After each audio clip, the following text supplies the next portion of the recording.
Welcome everybody. Number one question I get asked, Alister, what's the difference between mid-century and mid-century modern? Well, today I'm at a listing that answers that very question. It's a perfect example. Welcome everybody. My name's Alister, your host, the Modern Modernist. Well, before we get started, I would like to thank the listing agent, Julie Reardon. She's actually a fellow Windermere agent. It's always nice. So thank you very much. I appreciate the permission to film. So how we get rolling here? Easy. Mid-century modern. First off, what is mid-century? It is 1933 to 1966.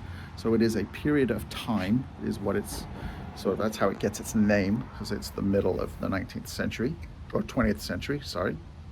And there are two styles. Mid-century modern is the sort of Cliff May, post and beam, lots of glass, usually a flat roof, sometimes a very shallow, small pitch roof, open floor plan, like I said, lots of glass.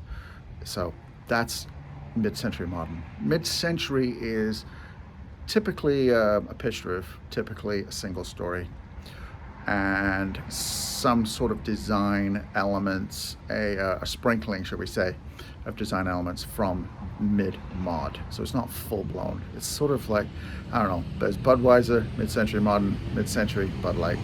About the best way to put it. So there we go. Let's get started, shall we? So let's start. I'm gonna just walk down the driveway, and you can see this house behind me.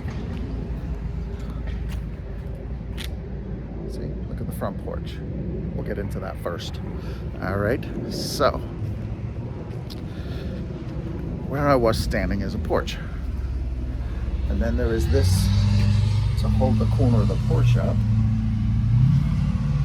Is this, rather than just be a post, a little more of an architectural detail, but it also serves a purpose. It's structural. It's holding up that corner of the house, of the porch. Front door, as you can see, solid front door. That's actually probably the original front door, to be honest. And I love the fact that it's sort of a slightly darker shade of Tiffany blue. That's very mid-century. Mid-century homes tend to be sort of, this house is vacant, but tend to have more of like a kitsch design taste to them as far as the accessories. So that's where you see a lot of that mid-century modern glassware, things like that. You'll see that in a lot of mid-century homes. At least the owners of will collect it. But what I'll do on this video is too, I'll start, I think moving forward, I'll just do links to mid-mod furniture so you can see the different styles and all that stuff. So you can get a feel for it. And so, yeah, and if you like it, collect the furniture. Hey, go for it. So, this house, classic, mid-century, that's why I picked it, and for today's video. But see the ceiling? That would have been bare wood. This house, be warned, it has been completely painted white, the whole interior. So there's a lot to undo, but it's not expensive, it's just labor intensive. There is, same as like the fireplace, right? That's been converted. I think that's just an electric fireplace nowadays, but that would have been wood burning. I would turn it back to wood burning, and I'll show you why, because of what's on the back side. So this main room, I walked in the front door, which is over there to my right, and this is one big open space. Living room, dining room, and that big massive window out to the backyard, which is kind of nice. Got two bedrooms over here, and a bath. It's only a 2-bed, 1-bath. Typical for the area. This was built 1950. But again, look at the ceilings. We are on a pad. These floors need to go. They're just old. There's bits missing. I would pull them all up and polish the whole floors concrete throughout the whole house. I think that would look epic. There is built-in closets. The camera's really struggling to get details here because everything's been painted white, so I apologize. But like I said, there's just built-ins everywhere. There's no shortage of storage in this home. Even behind the door, there's more. This is the second bedroom. Next door is the primary. And it's much bigger. But there we go, more built-ins. Let's do this. And get a feel for it. But look at these ceilings. This would have been bare wood back in the day when these were built. And it's just, there's storage for days for such a small house. There's, no problem finding places to put stuff. Kitchen. So in a mid-century modern, it'd all be open floor plan. So the kitchen would be in the living room, be in the dining room, just be all just one open space. Mid-century tended to do the kitchens as a separate room. And this, has a doorway. There is no door here anymore, but the hinges are actually, well, there's one hinge left. And this one's missing, but this would have been a door to the kitchen. That's standard procedure back then. What's cool about this kitchen? So I was talking to the listing agent. I didn't really pick up on she was too excited about it. I think it's brilliant. The Corn Cob building in Chicago, the interior of them, especially the kitchens, were all done by GE, and the appliances. I don't know who built this, who this is manufactured by. There's a manufacturer's tag, would have gone right there, but it's MIA, it's missing. But this is all metal. All these cabinets. Very mid-century, very 1950s. There's no dishwasher in this home, but look at that. That is one heck of a draining board. There is no other counter space, so you'd have to come up with some arrangement. It wouldn't be that difficult to figure it out. But I love this stuff. This is all original.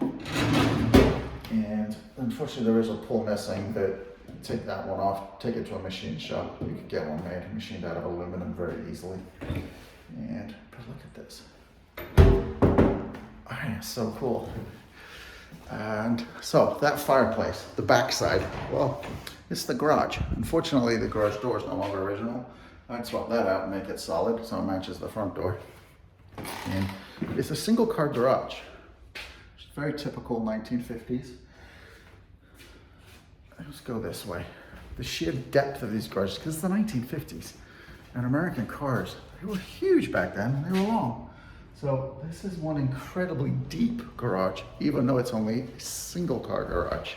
There is a sink, there's water back here. There's a back door, side door to the yard. Water heater, that's out here too. But like I said, this house, you'd pitch, as an agent, it's a good starter home, but no, this is a great home if you want to do, live a mid-century life collector on a budget. So you've got the house, and then you can actually spend, the furniture too is some of it, if you buy an original, or even some of the recreations by the original designers that are now made, they're not cheap either to buy, believe it or not. Like an original Ames chair, and a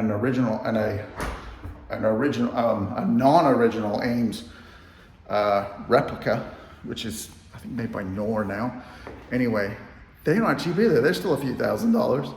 So yeah, this would give you, you'd have a furniture budget and a house budget and live the life that you want to live. So it's kind of nice. And I love this window. This back window is huge. Again, it's the Bud Light of mid-mod, right? It's mid-century, single floor plan with some mid-century modern add-ons. So we'll go out to the back door. And this is where I think currently home architecture, you look at new builds, they really are boring. And some of them are even ugly. To quote my grandfather, you think you're looking at the south end of a northbound horse. That's why one of the reasons why I like mid-mods is the backside and the front. They're both like architecturally nice to look at.